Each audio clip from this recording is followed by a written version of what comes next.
My breath caught. No, that wasn't possible. Eleanor placed a hand over mine, steadying me. There's more, she murmured. I read on. The photographs were not merely fabricated for drama. They came from someone who wanted reason to claim fatherhood. He contacted me directly, threatened to expose your adoption and my lie about your birth mother. He demanded access to Emily, to her child. A nauseating chill crawled up my spine. What man? Daniel whispered. Emily. Who is she talking about? I don't know, I said. But the truth was forming at the edges of my memory, dark shadows from years ago. Eleanor closed her eyes. Yes, you do, she whispered. You met him. You worked with him. My stomach flipped. No, it couldn't be him. Not the charming coworker who brought me coffee every morning. Not the man who always stood too close. Not the one who told me I deserved better than Daniel after seeing our engagement photo on my desk, Mark Y. whispered. Daniel stiffened. Your coworker. The one in the photos? I nodded slowly, bile rising in my throat. The photos hadn't been intimate, but they had been too close. Moments I had brushed off as harmless. I kept reading. He believed Emily was vulnerable enough to manipulate. He wanted a family through force, if necessary. When she announced her pregnancy, he became obsessed, dangerously obsessed. My heart raced faster with every sentence. I confronted him.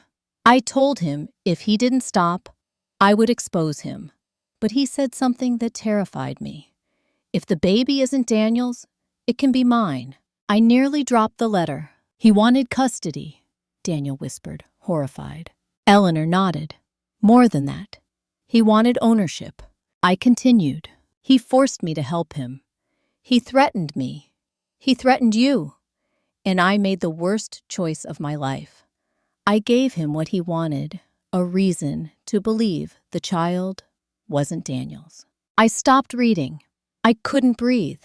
Daniel stared at me in stunned silence. Eleanor whispered, Patricia wasn't the only villain. She was a shield. A misguided, terrified shield. I read the final lines aloud, my voice barely audible. I tried to protect you both. And in doing so, I destroyed everything. The church was silent. Only Lily's soft breathing broke the stillness. Daniel leaned forward, elbows on his knees, covering his face. Mark is still out there, he whispered. And he believes Lily could have been his.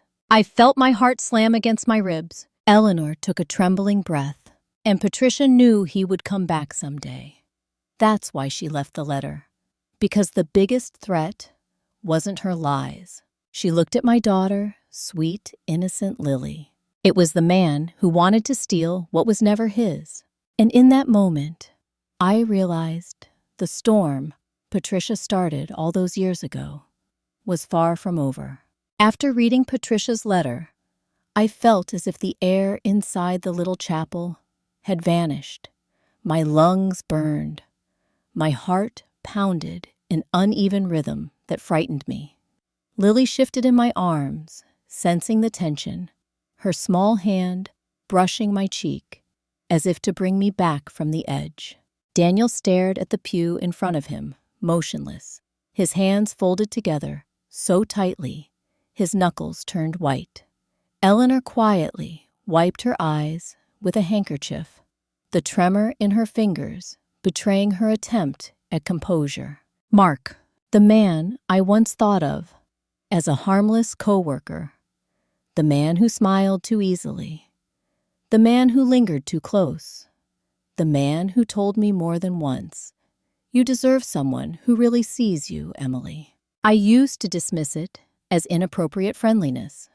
Now I understood it for what it was, obsession. A sharp gust of wind rattled the chapel doors. I jumped. Daniel lifted his head. Emily, when was the last time you saw him? I swallowed hard. 5 years ago, right after the wedding collapsed. He came to my office, acting concerned. He said he knew what happened, that he'd stand by me, that I didn't need someone like you. Daniel winced. I told him to stay away. I continued. I thought he listened. Eleanor leaned forward. Men like that never really go away. I tightened my arms around Lily. It doesn't matter, I said quickly. He doesn't know about her. He can't. Eleanor hesitated. Emily, he does. My heart lurched. She reached into her purse again and placed another envelope on the bench. This one, newer crisp, with my name written in unfamiliar handwriting. I found this in Patricia's desk after she passed, she said. I wasn't sure whether to give it to you, but after today, I think you need to see everything. Daniel took the envelope, but his hands shook so badly, he passed it to me. I opened it slowly. Inside was a single printed photograph. A photograph of Lily, taken at the park just a few weeks earlier. Her curls were blowing in the wind. She was chasing a pigeon. I remembered the exact outfit she was wearing that day. The back of the photo held a handwritten note. She looks just like you did at that age. We should talk. Soon. My blood ran cold. He's been watching us, I whispered. Daniel's face drained of color. My God. I forced myself to breathe. Forced myself to hold my daughter closer, even as terror crawled up my spine. Mommy, Lily whispered. Why are you shaking? I kissed her forehead, trying to steady my voice. Just a little cold, sweetheart. But I wasn't cold. I was terrified. Eleanor touched my arm gently. He must have followed you. Or he recognized you in the park before Daniel approached. He's been waiting for the right moment. Daniel stood abruptly, pacing the aisle in front of us. We need to call the police. Now. But Eleanor shook her head. Without proof of a threat, without evidence of harm, he'll slip right through their fingers. He's careful. Too careful. I looked down at the picture again, bile rising in my throat. A few weeks ago. That meant he had seen her. Seen us. Possibly followed us home. My voice cracked. What does he want? Eleanor took a deep breath. The same thing Patricia wrote in her letter. A family he could control. A child he could claim. Daniel's fists clenched. Over my dead body, the chapel door creaked suddenly. We all froze. A figure stepped inside, silhouetted by sunlight. Tall, broad-shouldered, motionless. My breath caught. Eleanor gasped.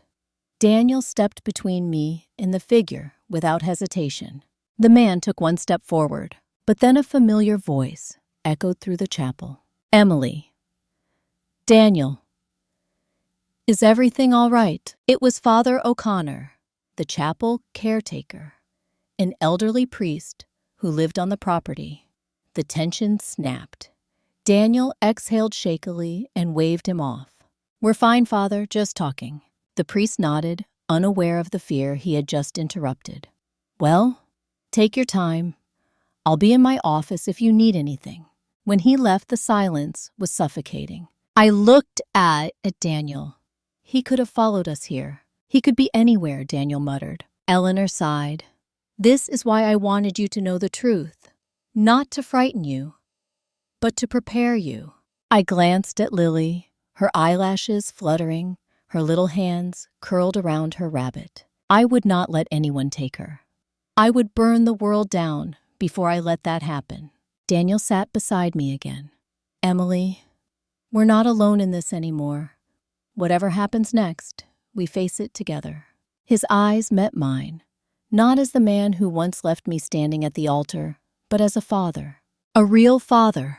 What do we do now? I whispered. Eleanor answered before Daniel could. You find the rest of Patricia's files. She hid more than those letters. Mark's history, his threats, his old addresses. She kept everything. She tracked him. Daniel blinked. Tracked him? Eleanor nodded. Because she knew someday he would resurface. I felt the room tilt slightly. And the last file, Eleanor added quietly, is the one Patricia labeled, for the day the truth comes back to claim us. A shiver ran through me. Daniel stood. Where is it? Eleanor hesitated. Then she whispered, At the Brooks family lake house, the one Patricia kept locked for years. I stared at her throat tight. And what's in it? She closed her eyes. The answer to everything, including why Mark believes Lily belongs to him. My pulse hammered against my ribs. Daniel whispered, "We need to go there." I nodded slowly, because whether I wanted to or not, I could feel the truth pulling us forward toward the one place Patricia never wanted us to enter. And somewhere, maybe watching, maybe waiting, Mark was already one step ahead. The lake house sat at the far edge of the property, half hidden behind overgrown pines in a cracked stone archway that once spelled out the name Brooks Retreat. Only 3 letters remained. The others had long since fallen into the lake or the weeds. Lily slept in her car seat as we parked, her tiny breaths rising and falling like waves on the shore. Daniel looked at me with a steadiness I hadn't seen in years. "Whatever's inside," he said softly, "we face it together."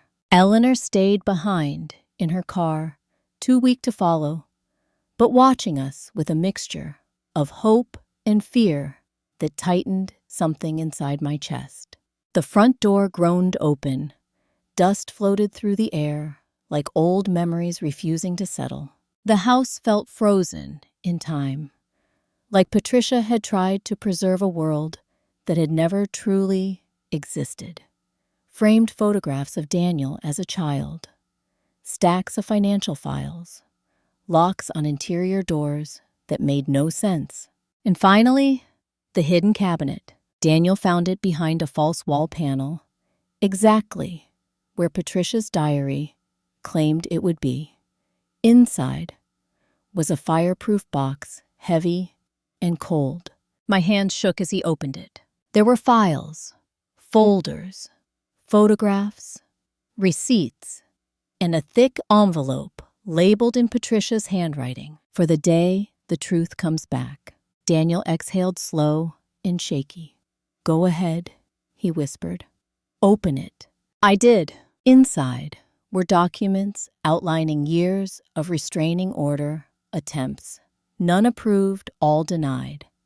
Notes about Mark's behavior, reports from the company where we once worked, copies of emails he sent to Patricia, some of them trembling on the edge of coherent, others calm and calculated, like he was planning something bigger. But the last item made my breath stop. It was a DNA test. Not mine, not Daniel's, not Lily's. It belonged to Mark. And the notes attached to it were written in Patricia's sharp, precise script. He is not related to Daniel. Not family, not a Brooks, no claim. Daniel took the paper, scanning it twice. He thought he had some biological tie, I whispered. That's why he wanted her. That's why he wanted custody. He doesn't, Daniel said firmly. He never did. But the relief didn't last, because beneath the DNA report was one last photograph, a blurry image, taken from a distance. A man standing near the lake house driveway. The timestamp, 2 nights earlier. My heartbeat stuttered. "He's been here," I whispered, watching. Daniel's jaw tightened. Not anymore. He placed the photo back into the box and closed it with a finality that echoed through the empty house. "We build our own family now," he said quietly. "Not the one Patricia tried to shape, not the one Mark tried to claim. Our own." Outside, the sky stretched in a pale gold glow. Lily stirred softly, her hand reaching for mine, even in sleep, as if reminding me what mattered most. Family wasn't defined by lies, or fear, or the shadows that tried to claim us. Family was the 3 of us, imperfect, scarred healing.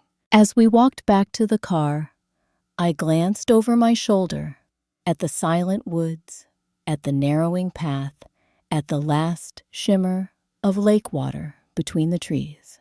For a moment, I could swear someone was watching, or listening, or waiting, but I held Lily close and kept walking forward. Because some truths don't disappear.